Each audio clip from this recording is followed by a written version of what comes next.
Merci d'être avec nous aujourd'hui pour ce webinaire qui est consacré au concours que l'on organise dans le cadre de l'année des géosciences. Euh, je travaille pour la Fondation La Main à la Pâte qui co-organise cet événement et on va vous présenter aujourd'hui avec mes collègues et nos partenaires sur ce projet les modalités et les ressources qu'on va mettre à votre disposition pour mener ce projet. Alors, ce projet, il s'inscrit dans le contexte de l'année des géosciences, qui est une initiative portée par le ministère de l'Éducation nationale et de la jeunesse, le CNRS et la Société géologique de France, le national d'histoire naturelle et le BRGM, et qui vise à organiser tout au long de l'année scolaire 2024-2025 des événements sur l'ensemble du territoire et à mettre en place des dispositifs de médiation à destination du grand public et du milieu scolaire. Et dans ce contexte, la Fondation La Main à la Pâte a décidé d'organiser un concours expérimental sur la thématique des risques naturels à destination des élèves de primaire et de collège encadrés par leurs enseignants. Les objectifs pédagogiques de ce concours étaient de sensibiliser les élèves aux enjeux des risques naturels et aux métiers de la recherche dans ce domaine, en leur permettant de s'engager dans une démarche expérimentale qui leur permette de développer leur créativité et leur esprit d'équipe à travers un travail collaboratif. Pour mettre en place ce projet, la Fondation est accompagnée par plusieurs partenaires et je profite de ce moment pour les remercier chaleureusement et remercier les personnes qui m'accompagnent aujourd'hui pour présenter ce webinaire. Donc, moi tout d'abord, Sébastien qui représente la Société géologique de France, Goulven Leguevel qui représente Sciences à l'école, à travers notamment l'opération Sismo à l'école, qui pourra nous en dire un peu plus tout à l'heure, et Christophe Chazot qui est le concepteur des outils physiques qu'on vous proposera d'utiliser pendant ce concours. Euh, Au cours de ce webinaire, on va vous proposer plusieurs temps. Tout d'abord, un temps où on va donner la parole aux chercheurs et à des chercheurs du domaine des géosciences. Tout d'abord, Stéphane Guillot, qui nous fera une petite introduction à la notion de risque naturel. Et ensuite, Raphaël Carvedo, que je remercie vivement d'avoir accepté d'être avec nous aujourd'hui et qui nous parlera de ses travaux de recherche qu'il est en train de mener. Ensuite, on prendra un temps pour discuter, pour vous présenter les modalités du concours et les outils physique et physique junior qu'on vous propose d'utiliser dans le cadre de ce concours, et également les ressources pédagogiques et scientifiques qui seront à votre disposition pour mettre en œuvre le projet avec vos classes.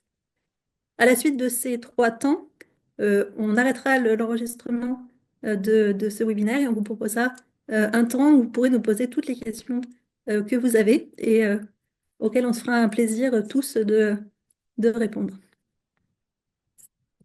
Donc pour commencer ce webinaire, je vous propose d'écouter Stéphane Guillot, qui est délégué scientifique à la transition environnementale et à la gestion des risques du CNRS, qui malheureusement ne pouvait pas être là aujourd'hui, mais qui a accepté de faire une petite vidéo pour nous, à la fois pour le webinaire, mais vous le verrez, une vidéo que vous pourrez aussi réutiliser si vous décidez de participer au concours. Donc je vais vous diffuser cette petite vidéo.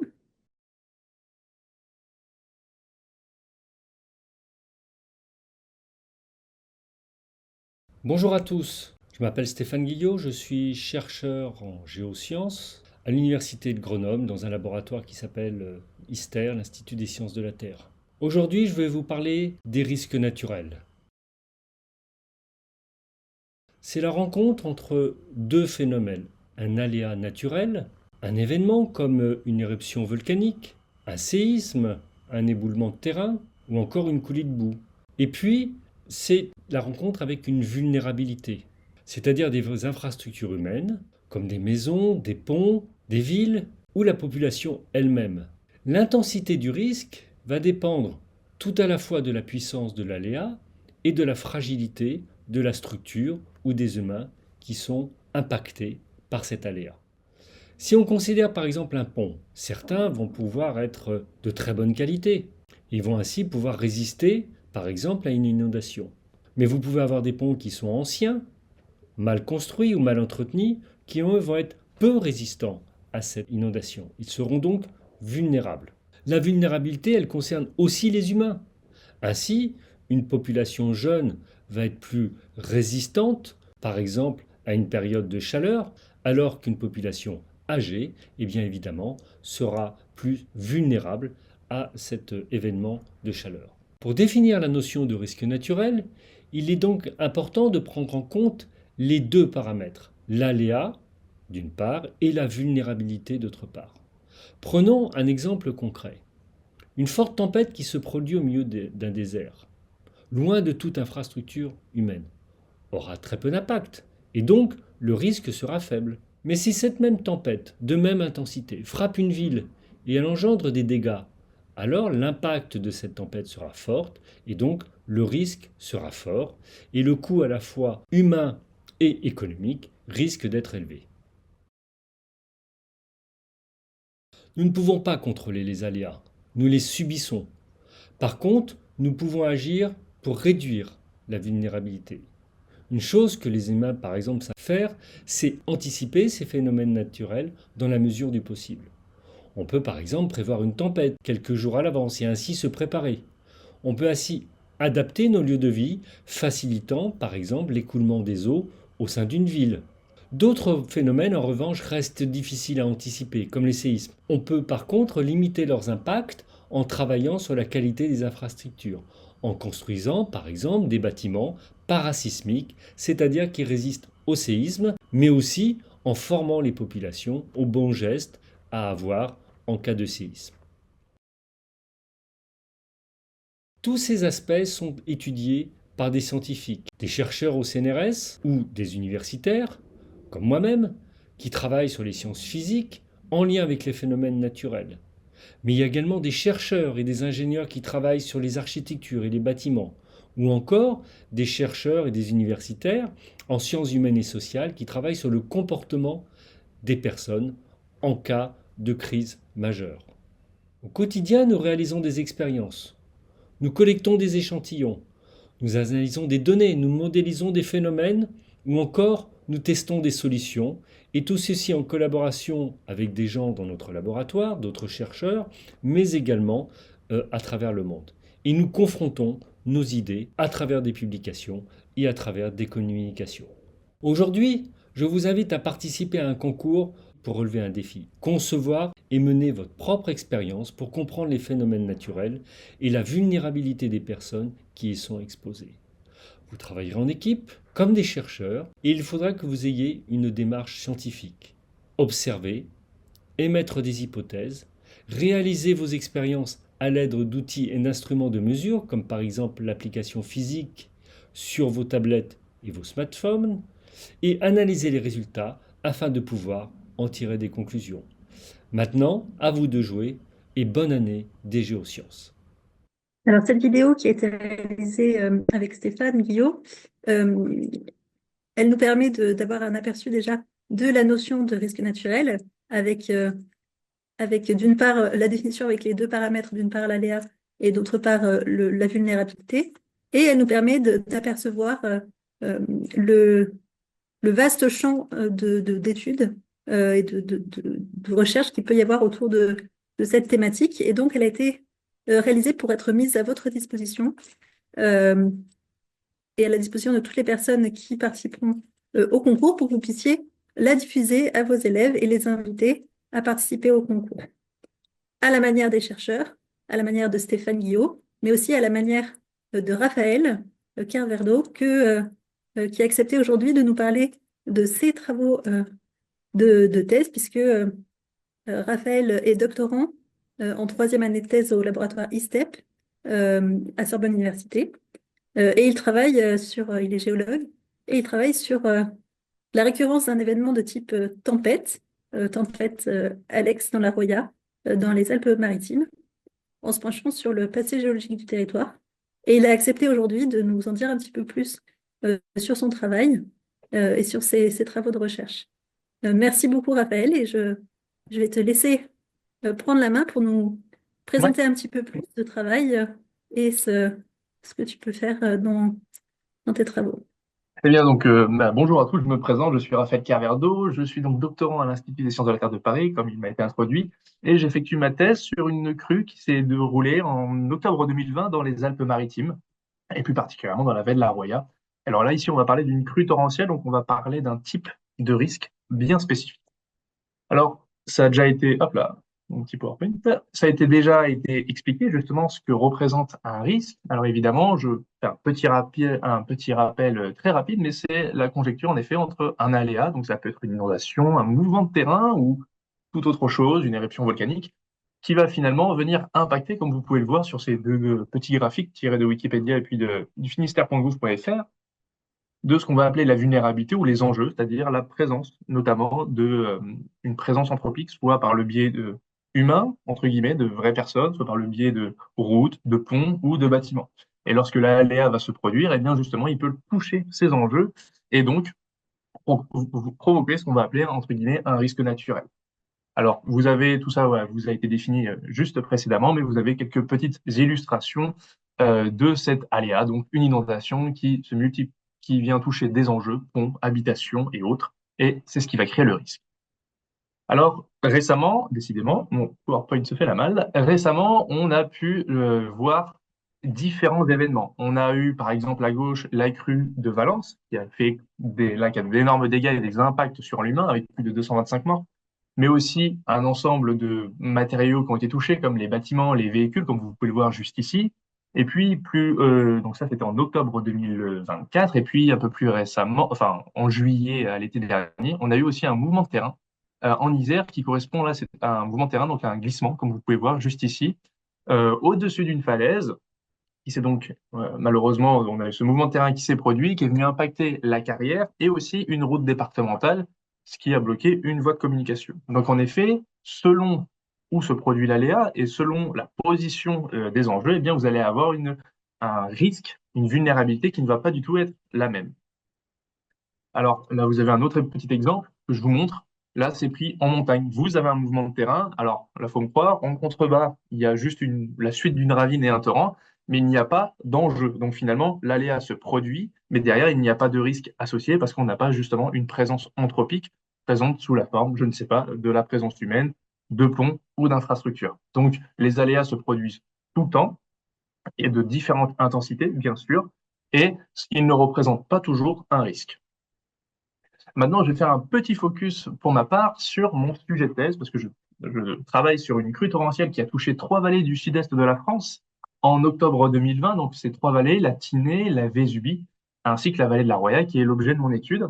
Et pour faire simple, ce qui s'est passé à cette période-là, on a eu un épisode méditerranéen, on l'a vu récemment aussi, justement plutôt dans la vallée du Rhône.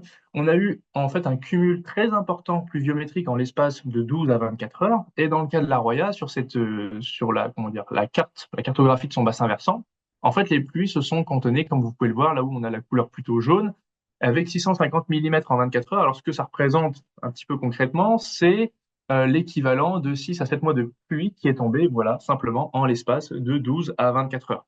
Du coup, on a une très grande quantité d'eau qui va tomber, qui va provoquer une crue, c'est-à-dire la montée des eaux des différents torrents et des rivières associées. Alors après, il y a tout un tas de manières de quantifier l'intensité d'un aléa et avec des lois statistiques, on peut justement estimer ce qu'on va appeler la période de retour. Et le cas pour cette pluviométrie a été estimé à plus de 1000 ans, ce qui permet juste de caractériser cet aléa comme un aléa exceptionnel du fait d'un temps de retour qui est extrêmement, en théorie, long. Alors, moi, ma problématique de thèse, c'est justement lié à un événement comme celui-ci, après qu'on ait ces précipitations qui soient tombées, qui vont déclencher des glissements de terrain, des crues, ça va être de quantifier la quantité de matériel sédimentaire qui a été mobilisé pendant la crue, jusqu'où il a été transporté, et puis de déterminer la récurrence d'un événement comme celui-ci, non pas sur la base de probabilité, mais en regardant, parce que je suis géologue, entre guillemets, les cailloux, c'est-à-dire les dépôts fossiles. Alors, je vais m'expliquer un petit peu plus. Vous allez avoir un ensemble d'écoulements qui vont se produire pendant ce type d'événement. On a parlé de coulées de boue précédemment. Je vous montre un exemple d'une lave torrentielle, donc qui se produit lors d'une crue. Vous pouvez voir que c'est un écoulement qui est très rapide, qui est extrêmement chargé en matériel sédimentaire, et vous pouvez voir qu'il va charrier littéralement des blocs qui peuvent être plurimétriques, pardon. Donc, je vous laisse imaginer justement l'impact que peut avoir ce type d'écoulement sur des infrastructures humaines. Et donc, de les comprendre, de les quantifier, nous permet justement de réduire notre vulnérabilité, donc le risque naturel associé. Donc, je vais m'intéresser à ce type d'écoulement et je vais plus particulièrement m'intéresser aux différents dépôts de ces écoulements. Donc là, vous avez quelques prises, enfin, quelques vues aériennes de la vallée de la Roya au lendemain de la tempête. Vous pouvez voir ici des enjeux qui ont été frappés, à savoir une route départementale qui est la seule dans la vallée, donc qui coupe le reste de la population, enfin, qui coupe la vallée du reste du monde. Et puis, vous pouvez voir, nous avons ici des dépôts qui sont grossiers, qui correspondent en fait à des galets, à des blocs qui ont été transportés. Et puis, vous avez aussi du bois qui est transporté durant cet événement et qui va se former, qui va s'accumuler au niveau des ponts, qui forment un barrage, et c'est ce qu'on appelle des embâcles. Et c'est souvent à cause de ces embâcles que parfois les ponts vont céder durant les crues. Et donc, je vais travailler, faire de la recherche, entre guillemets, faire de la recherche, c'est-à-dire calculer les volumes qui ont été érodés. Donc là, c'est extrait d'un des papiers que j'ai pu publier qui montre justement les volumes qui ont été érodés durant un événement pour un bassin versant de la vallée de la Roya. Et l'idée, en fait, est tout simplement de le quantifier, mais aussi de faire une lecture du paysage et de voir comment ce paysage a été modifié à la suite d'un pareil événement. Et puis, moi, après, je vais regarder, entre guillemets, le caillou, je vais voir quel type de dépôts se sont produits à la suite de l'événement. Donc, je vais en faire, donc là, c'est une figure qui est interprétée. Mais en fait, l'idée, c'est que je vais, à l'aide de mes connaissances, notamment que j'ai pu acquérir durant ma formation de géologue et pendant ma thèse, eh bien, si vous voulez, classifier les différents types d'horizons que nous avons qui vont correspondre à un certain type d'écoulement. Et donc, je vais classifier, étudier les dépôts liés à la tempête Alex. Et ce que l'on va faire après, eh bien, on va faire un petit peu comme en astronomie, on va regarder dans le passé. Alors, ce qu'on va faire, c'est qu'en fait, on va regarder les anciens dépôts qui ont été laissés par d'autres crues, et on va essayer de trouver, eh bien, justement, des analogues de la tempête Alex, mais dans des dépôts fossiles. Et l'idée, c'est de les dater et de, entre guillemets, se dire, eh bien, voilà, j'ai un certain nombre d'événements qui ressemblent à l'événement Alex. Si je les date, quelle va être la fréquence de ces événements? Quel est le temps de retour? Donc là, je n'ai pas du tout une approche, entre guillemets, statistique ou de probabilité, mais c'est vraiment une approche de terrain où je vais aller étudier les différents types de dépôts suite à l'événement et étudier le paysage associé. Donc là, c'est voilà, un ensemble de petits exemples que je vous montre où on retrouve dans les terrasses alluviales eh bien, la présence de blocs qui sont métriques, hein. Vous pouvez voir ici avec l'échelle, avec un de mes collègues. Ce sont des gros blocs qui ont été charriés par d'anciennes crues. Et donc, cela me permet de calibrer un petit peu l'intensité des crues passées dans la vallée de la Roya. Et l'idée, pour terminer cette présentation, eh bien, c'est de compiler toutes ces informations dans ce qu'on va appeler un SIG. C'est un système d'information géographique, donc c'est un logiciel où l'information, la donnée est spatialisée. Et de là, en fait, on va pouvoir créer des cartographies que l'on pourra communiquer auprès des personnes qui sont intéressées, auprès des gestionnaires, c'est-à-dire les personnes en charge, les politiques et autres, pour leur montrer justement l'impact des crues passées et potentiellement des crues à venir en utilisant un ensemble de thématiques et de disciplines comme de la modélisation, en passant par les études de terrain ou les études géotechniques, tout en intégrant, dans le cadre d'un travail transdisciplinaire, aussi les archives historiques, c'est-à-dire en questionnant aussi la mémoire humaine de ces événements passés. Voilà, je vous remercie pour votre écoute. Merci beaucoup, Raphaël. C'était Génial. très intéressant. Je vais de nouveau partager mon écran pour vous présenter cette fois-ci les modalités du concours qu'on a mis en place avec la Fondation et nos partenaires euh, autour de cette thématique des risques naturels. Alors, ce cours s'adresse aux élèves de primaire et de collège. Donc, on a ouvert le concours à deux catégories. Une catégorie primaire pour les élèves du CE2 au CM2 et une catégorie collège pour les élèves de la sixième à la troisième, euh, à qui on propose de mener un projet expérimental, soit en classe entière, soit en équipe, accompagné par un enseignant référent qui peut travailler conjointement avec des collègues d'autres disciplines pour faire de ce projet un projet interdisciplinaire. Pour participer à ce concours, on va vous inviter à remplir un formulaire d'inscription à l'adresse qui est affichée à l'écran et qu'on vous remettra dans le chat. Et on vous proposera ensuite de mener avec votre classe ce projet expérimental sur un sujet en lien avec les risques naturels, ce qu'on vient de le voir à travers non seulement la petite vidéo de Stéphane Guillot et la présentation de Raphaël, la thématique des risques naturels recouvre de nombreuses facettes. Il y a de nombreux types d'aléas, de nombreux aspects qu'on peut traiter. Et on pourra vous donner quelques pistes par la suite de ce webinaire. À l'issue de ce projet expérimental que vous allez mener avec votre classe, on vous demandera de restituer ce travail sous la forme d'un compte-rendu écrit, avec éventuellement des supports, mais qui sont en option, de type vidéo ou multimédia.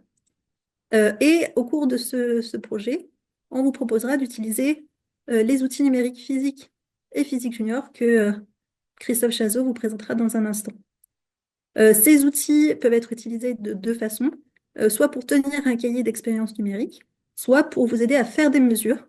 Et l'idée n'est pas forcément que vous meniez tout le projet avec ces outils, mais vraiment d'en utiliser, tout le potentiel offert par ces outils digitaux pour mener à bien le projet que vous souhaitez faire avec votre classe. En termes de calendrier, le concours, les inscriptions sont maintenant ouvertes depuis quelques semaines et le seront encore jusqu'à la fin du mois de décembre. Donc il faudra s'inscrire si vous souhaitez participer avant le 31 décembre. Puis ensuite, vous aurez jusqu'au 4 avril pour mener avec votre classe le projet et le déposer sur la plateforme avant le 4. Ensuite, nous organiserons un événement de clôture au cours duquel les lauréats seront annoncés dans le courant du mois de mai-juin. On vous tiendra au courant le plus rapidement possible quand la date aura été arrêtée. Pour vous aider à mettre en œuvre ce projet, nous avons mis en place un espace qui sera dédié aux participants du concours sur la plateforme de la Fondation, sur laquelle vous trouvez aussi les tutoriels d'auto-formation de la Fondation La Main à la Pâte, qui est donc disponible à l'adresse indiquée. Cette plateforme, pour rejoindre cet espace, il vous faudra renseigner un code qui sera fourni, donc, que vous pourrez indiquer dans le petit encart rouge que je viens de mettre en avant, et qui vous sera fourni, ce code, au moment de l'inscription par mail. Donc, vous entrerez ensuite dans l'espace dédié aux participants, dans lequel vous aurez accès à plusieurs onglets, notamment un onglet de mise en situation dans lequel vous pourrez retrouver la vidéo de Stéphane Guillot, qui vous proposera aussi de réfléchir à la façon dont vous pouvez l'utiliser pour lancer le défi en classe avec vos élèves et réfléchir avec eux sur la problématique et le sujet que vous souhaitez aborder. Également des outils de planification, dont toutes les modalités que je présente aujourd'hui à travers ce webinaire. Et enfin, toutes les ressources, les liens vers les ressources qu'on va vous présenter dans ce webinaire et qui pourront vous aider à mettre en œuvre le projet. Également, sur cet espace, vous aurez accès à un forum qui vous permettra d'échanger avec des experts pour vous aider si vous rencontrez des difficultés dans la mise en œuvre du projet. Notamment, si vous avez des difficultés techniques autour de l'utilisation de physique et physique junior, vous pourrez les poser vos questions ou faire remonter vos difficultés dans cet espace. Vous pourrez aussi échanger avec des scientifiques, donc des chercheurs, des chercheuses comme Raphaël, ou des ingénieurs ou d'autres types de scientifiques qui répondront à vos questions et éventuellement aux questions de vos élèves, questions qu'ils pourraient avoir pendant le projet que vous allez mener avec eux. Et également, on sera là pour vous soutenir si vous avez des questions d'ordre pédagogique et que vous avez besoin d'aide pour mettre en place le projet avec vos classes. En ce qui concerne la restitution de votre projet, le format qui est attendu à l'issue de ce concours est un compte-rendu au format PDF, dans lequel vous ferez apparaître la problématique et le sujet que vous avez traité avec vos élèves, toutes les étapes de la démarche que vous avez mise en œuvre, mais également des photos du dispositif, les mesures et les conclusions que vos élèves ont pu tirer de cette démarche expérimentale. En annexe, on vous demandera, si possible, d'inclure les mesures qui auraient été faites avec l'outil physique, si mesure il y a eu avec cet outil, et éventuellement des cahiers qui seraient exportés des applications physiques et physique junior. En option, vous pouvez également joindre à ce compte-rendu un support multimédia que vous auriez créé avec vos élèves pour illustrer le projet, donc par exemple une vidéo ou un podcast qui aurait été créé pour accompagner le travail mené en classe. Une plateforme de dépôt sera mise en place directement sur l'espace dédié sur la plateforme de la Fondation, sur laquelle vous pourrez mettre directement le PDF du compte-rendu, un lien vers les éventuels supports multimédia et également les formulaires de droit à l'image si jamais des visages et des voix apparaissent dans les supports fournis. Pour info, on vous enverra un mail de rappel à tous les participants, un mois avant la date limite de dépôt, qui est, je le rappelle, le 4 avril 2025. En ce qui concerne la sélection des lauréats, les travaux déposés sont évalués sur 3 critères. D'une part, la qualité scientifique, c'est-à-dire la façon dont la démarche a été mise en œuvre et la rigueur avec laquelle le travail a été mené. La communication, c'est-à-dire la qualité du compte-rendu fourni, la présence éventuelle de photos, etc. Et l'originalité du projet que vous avez mené. Ces lauréats sont sélectionnés par un jury qui sera composé d'experts scientifiques et pédagogiques et de membres de toutes les structures partenaires de ce projet que nous représentons avec Sébastien, Goulven et Christophe. 3 lauréats sont sélectionnés par catégorie, donc 3 pour le primaire et 3 pour le collège. Et un événement de clôture, comme je disais tout à l'heure, sera organisé en mai ou en juin 2025 sous la forme d'une conférence qui sera donnée en ligne et qui sera retransmise en direct pour toutes les classes participantes sur temps scolaire, au cours duquel des experts scientifiques du domaine des géosciences, dont Stéphane Guillot, interviendront pour parler de leur travail aux élèves et les mettre leurs propres recherches en parallèle de ceux des projets que les classes auront pu mener. En option, on pourra proposer à une classe lauréate d'accueillir cet événement dans la mesure du possible, auquel cas l'événement sera alors sous forme hybride, donc en présentiel pour cette classe lauréate et en visio pour toutes les classes participant au concours.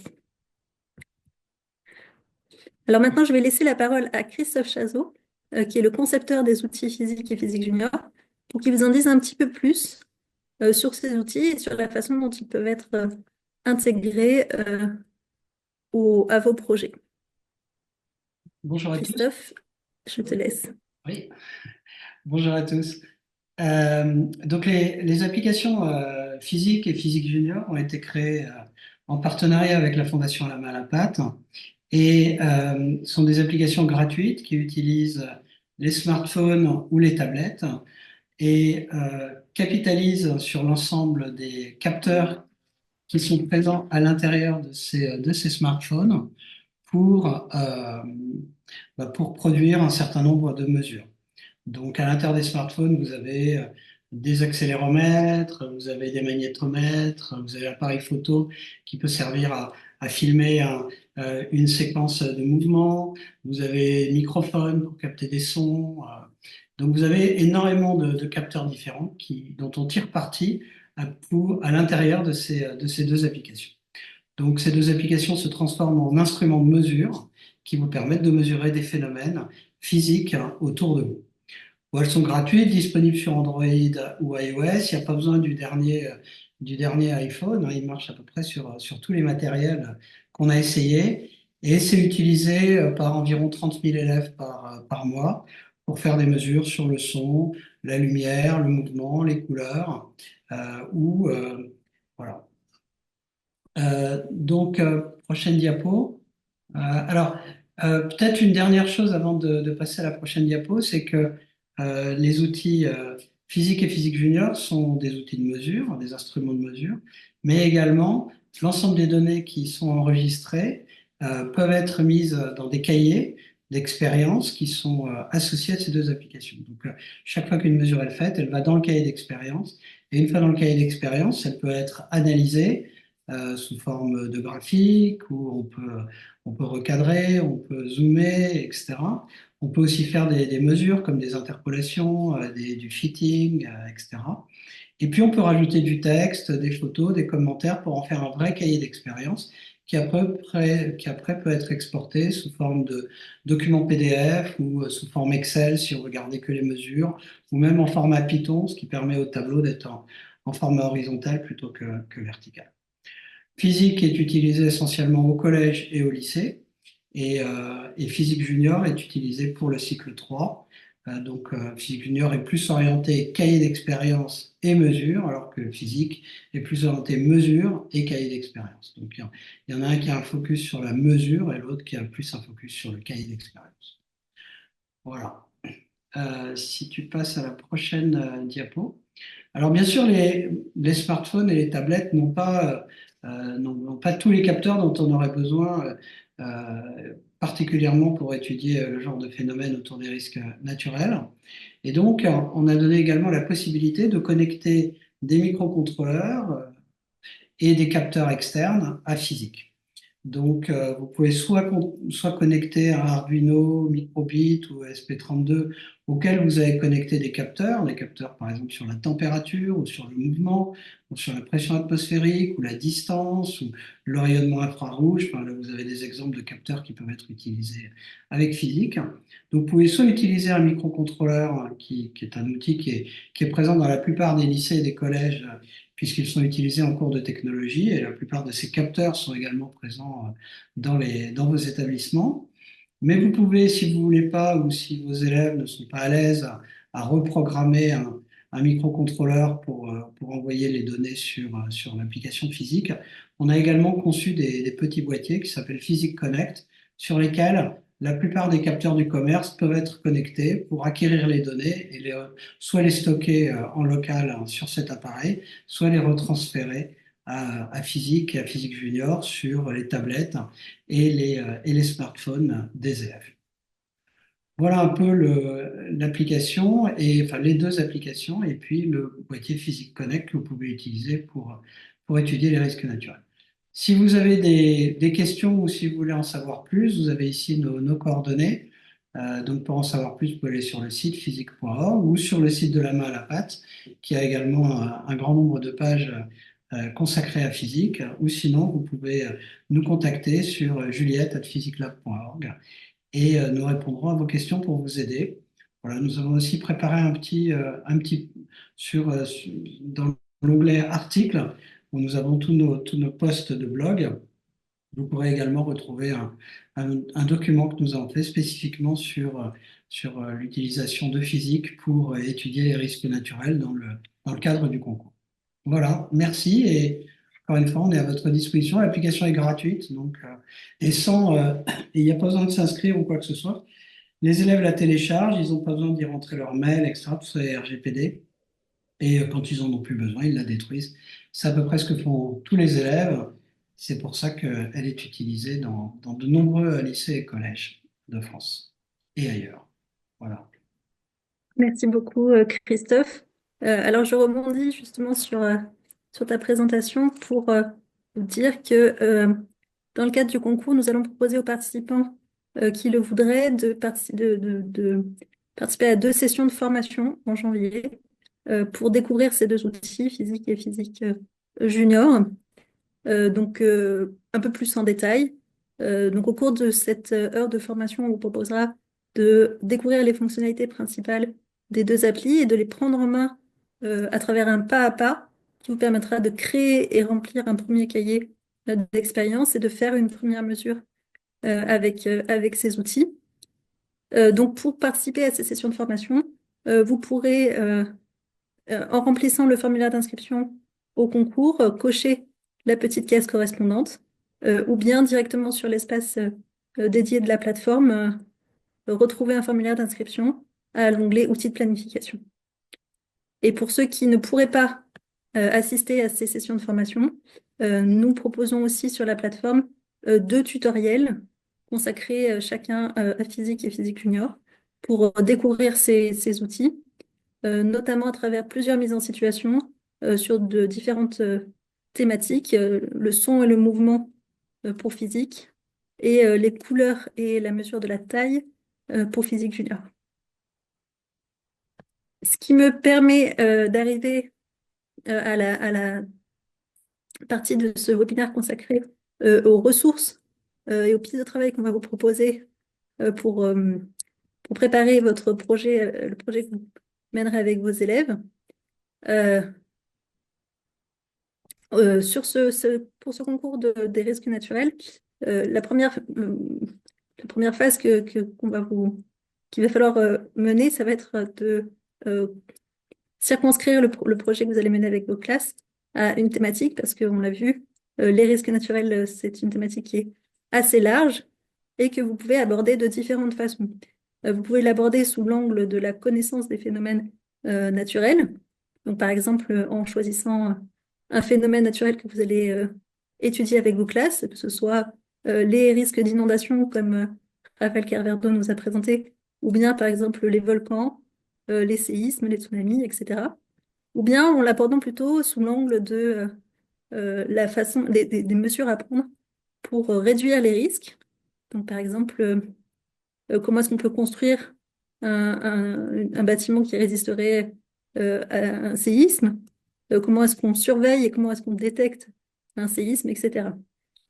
Pour mener ce projet, vous pouvez avoir différentes approches. Une approche plus globale sur les phénomènes de façon générale, ou bien une approche locale si vous partez plutôt d'événements qui ont eu lieu autour de vous.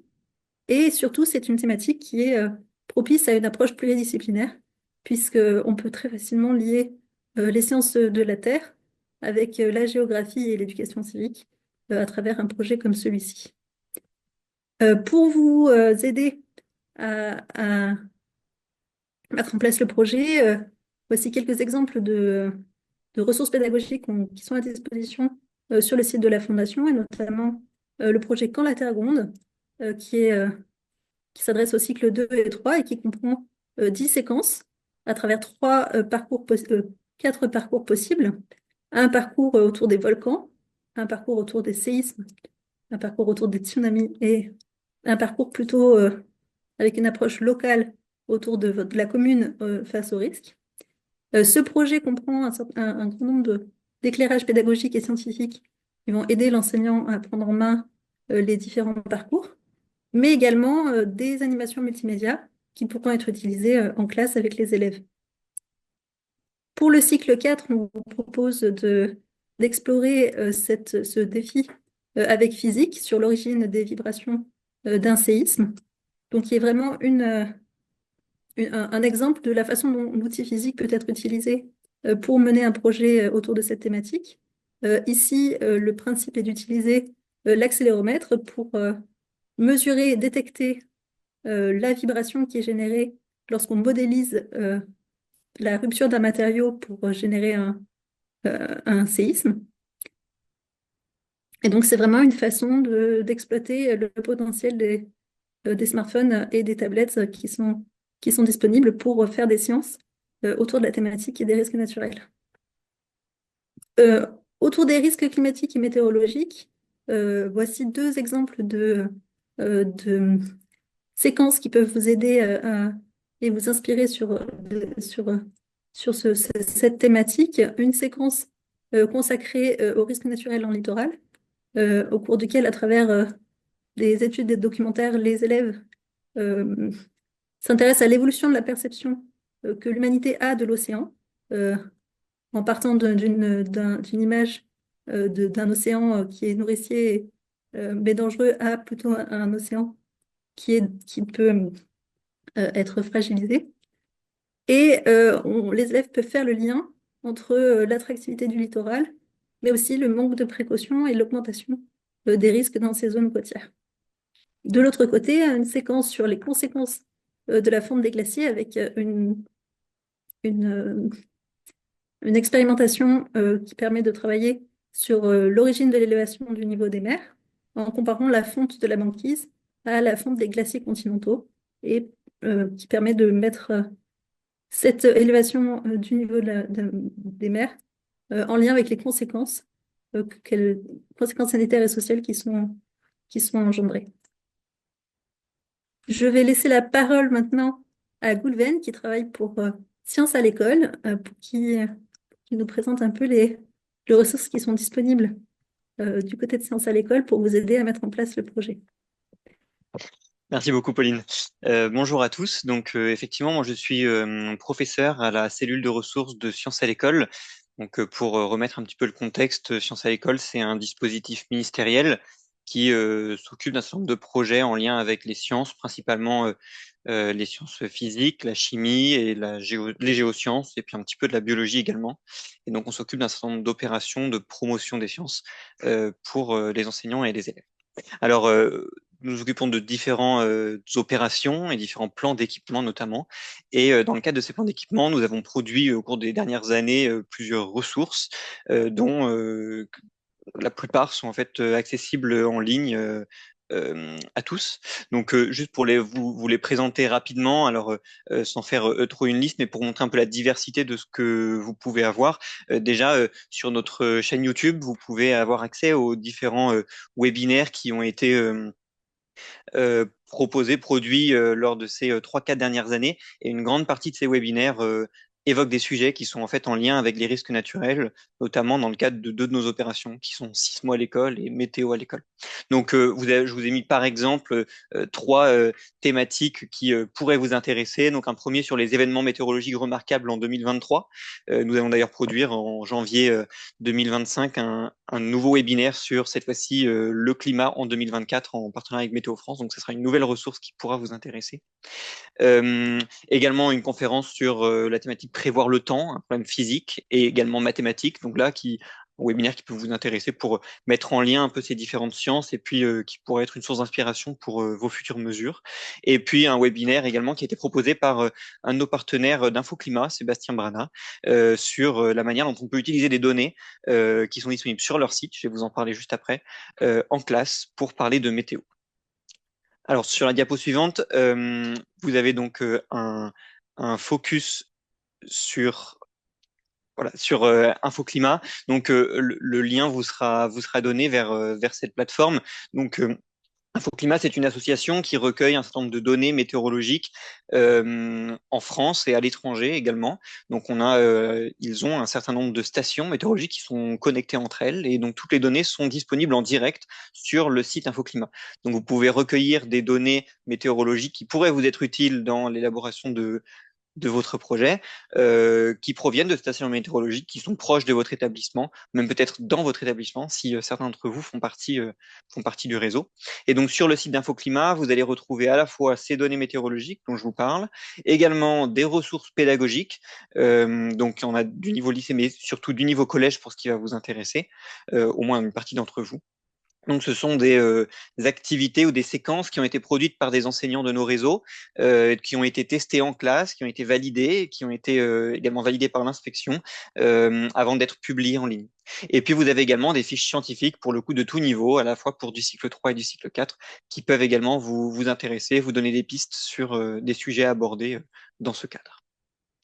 Merci Pauline. Et donc ensuite sur le site, donc ça c'était les ressources auxquelles vous pouvez avoir accès en lien avec les risques météorologiques ou climatiques.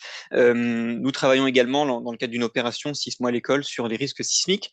Donc dans ce cadre, vous allez avoir accès sur le site de Sciences à l'école à un ensemble de fiches scientifiques de tout niveau sur différentes thématiques comme le risque sismique en France, sur des séismes passés avec un aspect historique ou bien sûr comment lire un sismogramme, comment lire un odogramme, etc. Des choses un petit peu plus techniques. Si on passe à la diapo suivante, vous avez également sur notre chaîne YouTube d'autres webinaires, mais qui sont cette fois-ci consacrés au risque sismique. Donc voilà, je ne vais pas tous vous les faire non plus, mais vous avez plusieurs scientifiques et ou professionnels de la pédagogie, donc enseignants ou pédagogues qui ont fait quelques interventions sur l'utilisation de données pour étudier le risque sismique. Et donc sur la diapo suivante, je vous ai indiquer le nom de notre partenaire, cette fois-ci du côté risque sismique, qui est donc l'Observatoire EduMed, qui est en fait hébergé par l'Université Côte d'Azur. Et donc sur ce site, vous allez avoir accès à un certain nombre de données sur des séismes. Donc vous avez à chaque fois qu'un grand séisme apparaît quelque part autour d'une station sismique du réseau, vous avez les informations sur le séisme qui sont recueillies et affichées, et également un grand nombre de ressources à la fois pédagogiques, cette fois-ci également que pour le collège, malheureusement, et des ressources scientifiques pour tout niveau, donc que vous allez pouvoir retrouver sur ce site en cherchant un petit peu sur les onglets. Donc voilà, merci Pauline. Merci beaucoup, Goulven, pour cette présentation.